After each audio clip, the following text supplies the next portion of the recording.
Hello, I'm back. Yesterday I got a request from one of the viewers of this channel that I should make an English version of my last updated movie, so I'm just briefly summarizing it in English. On that movie I was talking about the effect of telecommuting or telework on the structure of a city. The basic idea is that due to the new coronavirus or any other things, if telecommuting spreads among people, they don't need to go to their offices at all, or maybe they just need to go there once or twice a week. As a result, they can save their transportation costs a lot, can live in the suburb with bigger houses, and can enjoy their lives. Or they can live in very distant locations, like in other prefectures or local cities, occasionally commuting by high-speed trains. That's what I was basically talking about in my last movie in Japanese. And then I have introduced some news and articles released recently. For US cases, for example, I have mentioned the one released on March 17th, saying COVID-19 makes the benefits of telework obvious and argued its effect on the society. For Japanese cases, one says that about a half of the telecommuters these days have just begun it within 3 months since February. That means the new coronavirus has triggered such kind of working behavior. Others say that suburbanization may occur as a result of the spread of telecommuting, as I have just told you before. And I've also summarized the history of the telecommuting. In 1980s, as primitive computers and networks appeared in the society, especially in the United States, some people started to think that they might change their working style. But at that stage, because not so many people had computers, it was not widely recognized.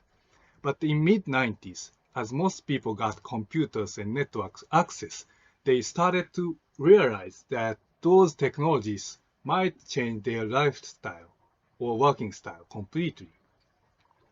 At that time, I was an undergraduate student, and I remember that somebody said to me that some big cities or metropolitan areas might disappear in the future. So around that period, people were so optimistic about the future of such kind of technology. Even the government promoted telecommuting to reduce some traffic congestions or any other urban problems. But in 2010s, people noticed that there can be a limit in the development of such kind of technologies. And actually in Japan, the rate of telecommuters had been declining until the new coronavirus started to spread. So I use this figure to explain the phenomena. This figure is very popular in urban economics. The model is called Alonzo Model or monocentric city model, and the very basics in the field. And actually, this black curve indicates the land rent in the city.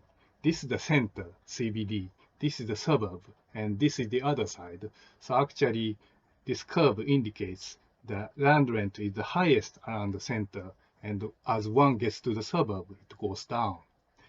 And also, there's one-to-one correspondence between this land rent and population density or height of the buildings. So you can say the population density is the highest around the CBD. And actually, if telecommuting is introduced in the city, this black curve becomes a red one. So you can say the city loses its centrality because the land rent falls around the center and rises around the suburb. Some locations are going to be developed.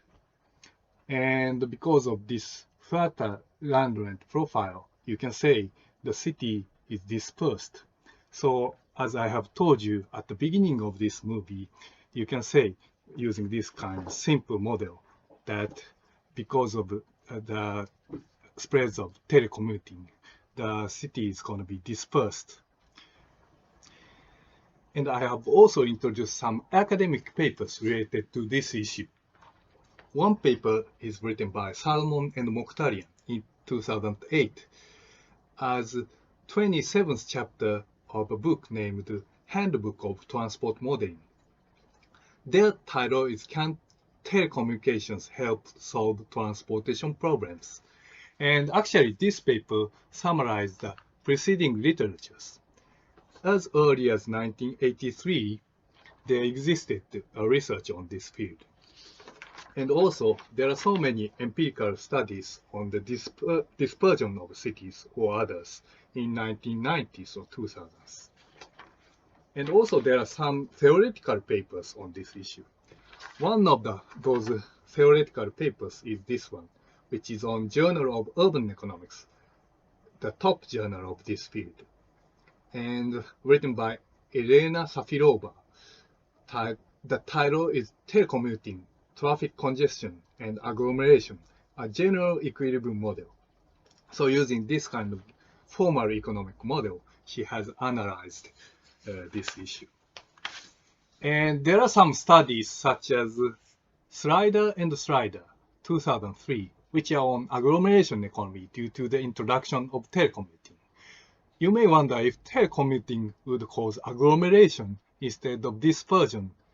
But if you imagine many industries in the economy, of course, telecommuters just disperse. But because of the increase in production of that industry, other industries may be stimulated and more agglomeration may occur in the city. So if you get into more complex analysis, please note that there can be many types of outcomes. So, in my personal feelings, there can be still some obstacles in introducing telecommuting into many fields of this society, but it's one of the few factors that can evolutionarily change the world of this 21st century. So I think we should keep an eye on it. So thank you for watching.